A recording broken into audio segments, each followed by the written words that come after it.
Welcome back into Talking Fitchburg, joined today from our Transportation, Engineering, Public Works Department. Probably in the wrong order, but he's a good guy. It's Andrew McFadden. Welcome back to the show. Long time no see, my friend.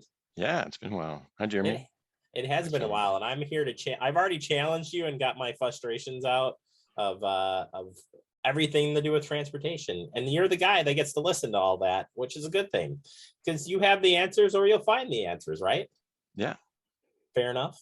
All right. So what we're talking about today is the Southdale neighborhood. There's a meeting coming up on Wednesday night, and it's going to be focusing on transportation. We heard from our first our open house meeting, we heard great input on transportation. It's funny enough that this transportation redesign is happening at the same time that we're making this transition from the town of Madison to Fitchburg in this corridor. They're not related, happening at the same time, but we do want to address it because the redesign process is going to close up really soon, Andrew. So tell us where we're at today before we open up the meeting that's happening on Wednesday. Yeah. And thanks for that clarification, Jeremy. Yep. Timing was unfortunate for this, but yeah, two totally separate efforts. So yeah, so Metro, the redesign effort kind of started early last year. They've been working on a lot of different alternatives, basically a ridership or a coverage alternative. They kind of presented that last summer. And then they released their draft plan starting this year in January. And so, the public's kind of had some time to digest that, to see different options, to talk through it at various public meetings, both held by the city of Fitchburg, by city of Madison, and then at our meeting 2 weeks ago, the town of Madison annexation. And so we've heard a lot of great feedback. There's a number of amendments both on the City of Madison Metro Transit website, the network redesign website, as well as some that we'll be talking about with council coming up here in the next month. But yeah, as far as getting in that input, so we are planning on holding that public meeting on Wednesday night to just revisit the topic, talk about some options that we have that might, basically strike a balance between the existing service that is great and has that service within the neighborhood, and a more streamlined service that would focus more on kind of the major routes and ridership and making sure we're keeping transit commutes short, but that we're also kind of creating that balance in between those two extremes. So we have some options to present. We're looking for feedback from the neighborhood, and then we'll bring those to the Transportation and Transit Commission and the council for approval. And then really after that, those recommendations go to Metro for approval in late May, and then by council in early June. So that's kind of the process, the whole kind of get this all set up this year, so that next year, in probably June of 2023, these changes would be in effect. So we still have a while to go until the changes actually happen, but we want to make sure we're getting the right changes in now, and then Metro will have a good amount of time to plan things like how all these routes interconnect, where the bus stops are going to be, get those things moved, so everything will be very clear by the time these changes do come into effect. So taking a little bit deeper dive now, Andrew, into the Southdale neighborhood, the service kind of runs around, I'm going to say runs around the greater part of the area.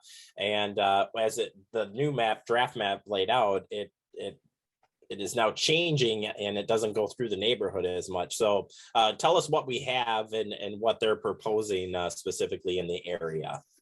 Sure, yeah. And I can definitely upload some of the kind of draft maps for some of the options, but for you to kind of post with this. But the main kind of iterations would be, certainly the existing service with the Route 16 goes on Badger Road, down into the neighborhood, on Pheasant Ridge, on Deer Valley, on Ski, and then kind of comes back up MM. So that's kind of the existing service. It is very neighborhood focused, making sure that folks don't have to walk too far. What was proposed in the base proposed map was that the new G line, which would effectively replace what the Route 16 does, going from the south transfer point over to the east transfer point. Although the transfer points would be going away with this new design, it functionally kind of serves that same area. In that formulation with the base network, it's just sticking to major roads. So really we're sticking to MM and then to Moreland and not going into the neighborhood.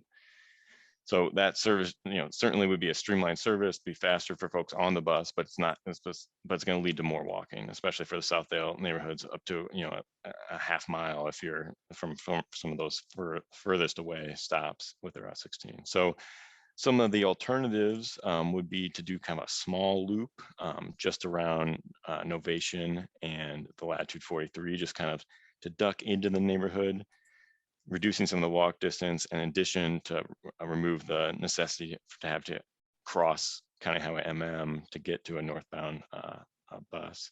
So that would definitely, that's kind of a compromise that wouldn't get all the way into the neighborhood, but would get somewhat into the neighborhood. That would add that more accessibility. Another larger loop we've been looking at would require, so that would come down Badger, then go down Pheasant Valley, and then cut over on Latitude 43. But there's a vital missing connection in there that's just right at the western terminus of Latitude 43 that doesn't connect into Deer Valley Road. So unfortunately, we can't do that in the short term, but that's definitely an option we're going to start looking into pursuing to make that capital investment to make that service possible. And then we did look at some other options, like put a full loop that would somewhat mimic the Route 16, but that would be something like 4 times the cost of the smaller loop. And so we don't, for both budget reasons and out of direction travel, we want to make sure that we're making, we're streamlining the service across Madison. We want to make sure this isn't necessarily an exception. So we have some consistency to worry about there, but that's another option that we've looked at and we've kind of started to price out, but it's not our currently recommended one. And so those are the main options that we're going to be presenting on Wednesday, and then we're going to get some feedback and bring that to like I said, the Transportation and Transit Commission for Fitchburg, and then the council later this month. So ultimately, to sum it up, you'll share these routes. The residents will have, you'll collect all the feedback, and then you'll take this to the Transportation Commission. So people who aren't the people newer to the neighborhood or coming to Fitchburg here, just explain that the commission. What's that commission look at, Andrew? And then the process then from there to council to adoption. Yep. Yeah. So on Thursday, so this is a tight, we're trying to make sure we're still hearing from folks ahead of this decision making, but on this Thursday on the 12th at 6:30, the Transportation and Transit meeting occurs. So every second Thursday of every month. And, Transportation and Transit is really charged, among other things, to focus on what transit service, is proposed in Fitchburg, how those changes come about, and kind of approving those or recommending certain things. And then some of the other options, that are included in our full transit plan. So the city does have a transit plan. It was adopted in 2010.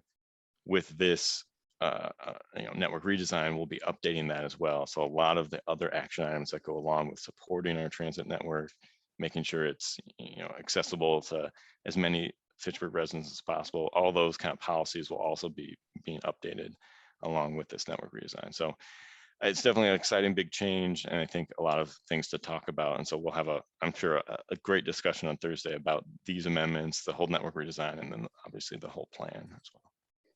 All right, I appreciate the time, Andrew. I wish we could talk more, but we're out of time, at least for today. But that meeting again happening this Wednesday, May 11th at 6 p.m. at the Dock Church. We'll keep getting the information out there. Andrew, thank you so much for your time, and we'll see you on Wednesday. Sounds great. Thanks, Jeremy. But we'll take a quick break. More to come. You're watching Talking Fitchburg.